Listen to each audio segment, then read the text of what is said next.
Welcome back, everybody, for another deep dive.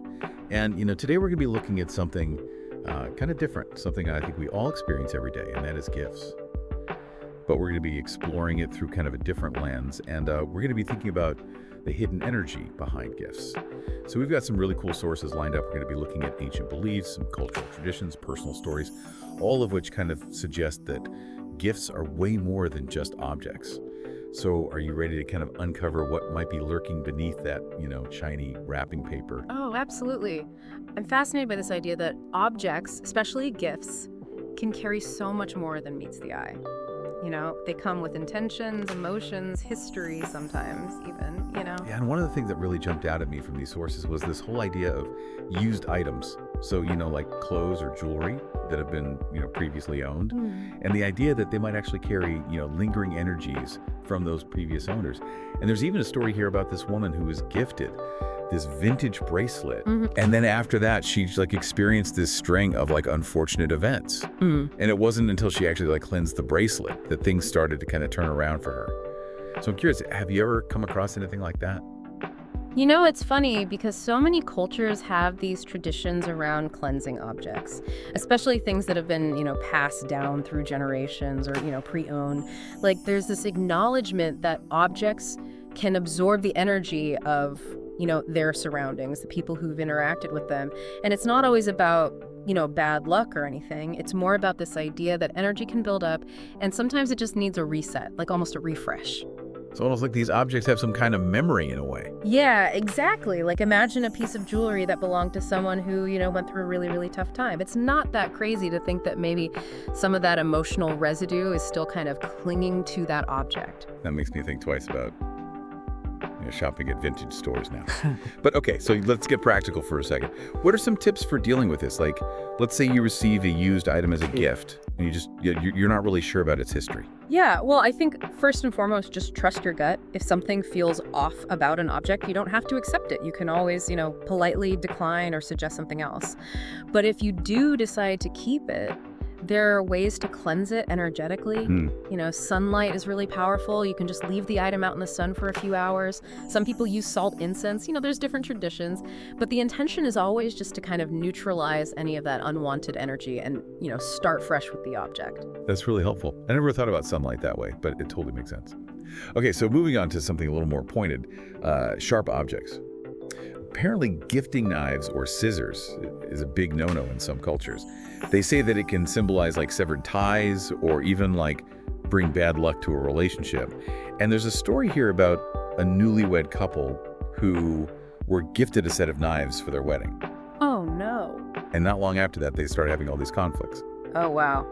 Yeah, so what's up with that? What is it about sharp objects that's so symbolically charged? Yeah, the symbolism is interesting because in many cultures, sharp objects represent cutting, severing, so giving them as a gift can be seen as, almost inviting that energy of separation into the relationship. So is there any way to kind of get around this if someone does give you a sharp object as a gift? Should we just avoid giving knives altogether? Yeah, well, there's this tradition in some cultures where if you're given a sharp object, you give a coin in return. And it's this symbolic way of kind of turning the gift into a purchase. So it's like you're saying, okay, I'm not accepting this as a gift that could, sever our bond. I'm actually buying it from you to kind of neutralize that symbolism. Oh, that's clever. I like that. Okay, so let's talk about something a little more stylish. Wallets and purses. I have a confession to make.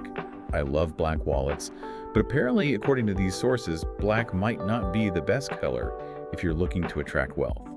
Interesting. So can you talk a little bit about the color symbolism here? Yeah, color symbolism is huge in so many cultures, and it definitely extends to objects like wallets. Black wallet, sleek and elegant, it's also associated with absorption. Think about it like black absorbs light, it absorbs heat. So the idea is that a black wallet might kind of absorb energy indiscriminately, including financial opportunities. Well, what colors should we be looking for if we want to kind of invite more prosperity into our lives? Well, red is often associated with, energy, passion, good luck. And in some cultures, it's believed to activate wealth energy. Green symbolizes growth abundance, which aligns with, financial prosperity. So those might be good colors to consider. I'm starting to see a theme here. It's not just about the object itself, but also the energy it represents and how that interacts with our own energy. So this next topic kind of really gets me thinking, and that's antique and heirloom items. They hold so much history, but sometimes that history can be a little bit, heavy. Yeah, that's so true. Antique objects, especially heirlooms, they carry the energy of the past. They've witnessed so much joy, sorrow, triumphs, losses. And sometimes those energies can linger even if we're not consciously aware of them. And there's this story here about a man who inherited this antique mirror. And after he got it, he started experiencing all this anxiety and bad luck. And it turned out that the mirror had belonged to a relative who had a really, really difficult life. It's almost like these objects are holding on to the stories of the people who owned them before. Yeah, it's like they have this energetic imprint. And that imprint can sometimes affect us, especially if we're sensitive to those kinds of energies. So what do you do if you have an heirloom that seems to be carrying some of that, negative energy? Again, I think trusting your intuition is key. If an object feels unsettling, don't force yourself to keep it in your space. You can try cleansing it energetically using the methods we talked about before. But if that feeling persists, maybe store it away or consider letting it go. It's about prioritizing your well-being. This is all so interesting. It's making me look at the objects around me in a whole new light. And speaking of home decor, our sources also talk about decorative objects with negative symbolism. Apparently, even seemingly harmless decorations can impact the energy of our space. Absolutely. The objects we surround ourselves with can have a huge impact on our mood, our well-being.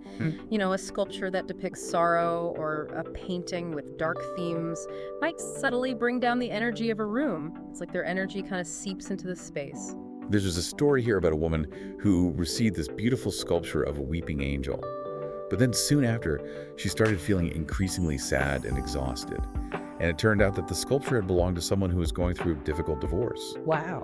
So it really highlights the importance of surrounding ourselves with objects that, uplift and inspire us. Yeah. Our home should be sanctuaries, Exactly. Okay, so I'm officially rethinking my entire decor scheme after this. But before I go full Marie Kondo on my apartment, let's talk about empty containers. Apparently, gifting an empty wallet purse, even a jar, is a big no-no in many cultures. They say it symbolizes a lack of abundance. So what's the deal with that? Yeah, the symbolism of emptiness is really powerful. In many cultures, it's believed that, gifting an empty container is like wishing emptiness or lack upon the recipient, especially when it comes to financial matters. If someone gives you an empty wallet as a gift, are you doomed to financial struggles? Not necessarily. The good news is there's a simple solution. You just place a coin or a small amount of money inside before you give it. It shifts that symbolism to one of prosperity and abundance. I love a simple fix. Okay, so all this talk about energy and symbolism raises a really important question. How do you handle unwanted gifts gracefully without offending the giver? It can be a tricky situation.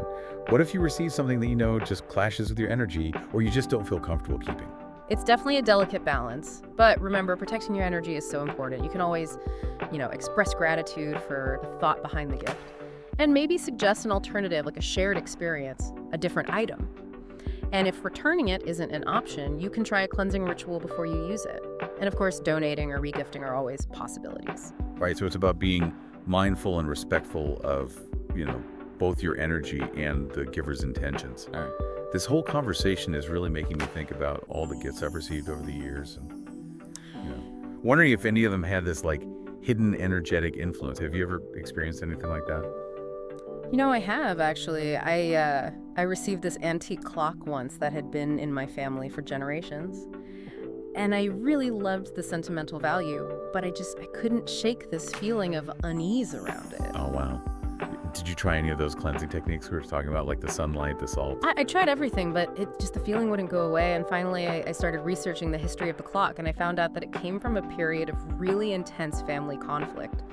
And it was like all that negativity had kind of seeped into the clock and was still radiating out even after all those years. Oh, wow. That's wild. It's almost like something out of a ghost story.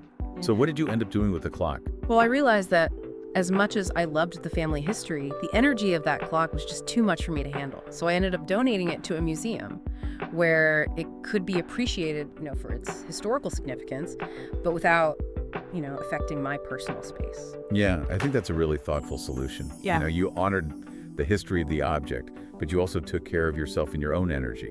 It's just so interesting how objects can become imbued with so much, meaning and energy. It's almost like they have a life of their own. They really do. Every object carries a story, and those stories accumulate over time. They shape the energy of that object. It's a good reminder to be mindful of the things we surround ourselves with, not just gifts, but all the objects in our lives. Absolutely. So what does all of this mean for us, the gift givers and receivers of the world? What are some key takeaways that we can apply to our own lives? Well, I think the biggest takeaway is just to be more conscious and intentional about our gifting practices. Instead of just thinking about the material value of a gift, maybe we can also think about the energetic impact. What kind of energy are we giving? What kind of energy are we receiving? So before we run out and buy that, vintage necklace for our friend, maybe pause and think about its history. Could it be carrying some energy that's not so beneficial? All right, exactly. A little energetic due diligence never hurts. And if we receive a gift that we're not totally comfortable with, well, now we have this whole toolkit of options for how to handle the situation gracefully. I love that, an energetic toolkit. Yeah. What a great way to put it. So what are some things we can do to be more mindful gift givers? Like, what should we be thinking about when we're choosing a gift for someone? Well, I think first and foremost, consider the recipient. Their preferences, their energy. Are they someone who loves antiques, or would they prefer something brand new? Do they have any sensitivities to certain materials or colors? It's like giving a personalized gift, but on an energetic level. We can also think about the symbolism behind the gift.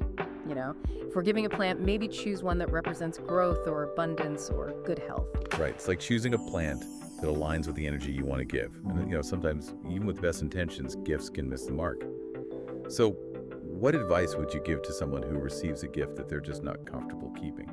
I think open and honest communication is always the best approach. It's okay to have a conversation with the giver, express your gratitude, but also explain that the gift doesn't quite resonate with you. Maybe suggest an alternative, like a shared experience, a donation to their favorite charity, even a heartfelt letter. It's about respecting boundaries, both our own and the person who gave us the gift. So it sounds like the key here is to be mindful and to trust our intuition, both when giving and receiving gifts. Absolutely. This whole conversation has really highlighted the power of the energy exchange that happens when we give and receive gifts. It's about so much more than the physical object. It's the emotions, the intentions, the energy that's woven into that whole exchange. What a beautiful way to put it. It's a reminder that even these seemingly small acts of giving and receiving can have a really profound impact on our lives and the energy we share with the world. Well, I don't know about you, but I'm sitting here looking around my apartment thinking I might need to do a little energetic spring cleaning after this. Yeah, right? It's amazing what you start to notice when you really start paying attention to the energy of the things around you. That idea that even colors can have an energetic impact really stuck with me. I think I'm going to be a lot more mindful about the colors I choose for my clothes, my home decor. It is fascinating, isn't it? Like, different cultures around the world have given all these meanings and energies to different colors, and we're kind of surrounded by this language of color all the time. Yeah, it's like this whole unseen world that's operating right in front of us.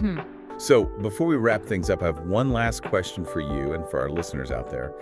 After learning all about the hidden energy of gifts, what's one item in your home that you're looking at a little differently now? You know what? It's got me thinking about this collection of old family photos I inherited from my grandparents. They're beautiful and I love having them around, but there's always this kind of melancholy feeling that comes over me when I look at them. I'm wondering if there's some story, there's some energetic imprint from the past that I'm picking up on. That's such a great example of how this deep dive can really spark our curiosity and, encourage us to kind of look deeper at the meaning behind the things in our lives. I know I'm going to be looking at my belongings with a fresh perspective after this. It's all about cultivating awareness and intentionality in our relationship to the material world. Well said. Well, thank you so much for joining us on this fascinating journey into the hidden energy of gifts. It's been my pleasure. And to all of our listeners, thank you for diving in with us. And remember, the energy we surround ourselves with matters. So choose wisely, trust your intuition, and don't be afraid to clear out any energetic clutter that might be holding you back. Until next time, keep exploring, keep learning, and keep diving deep.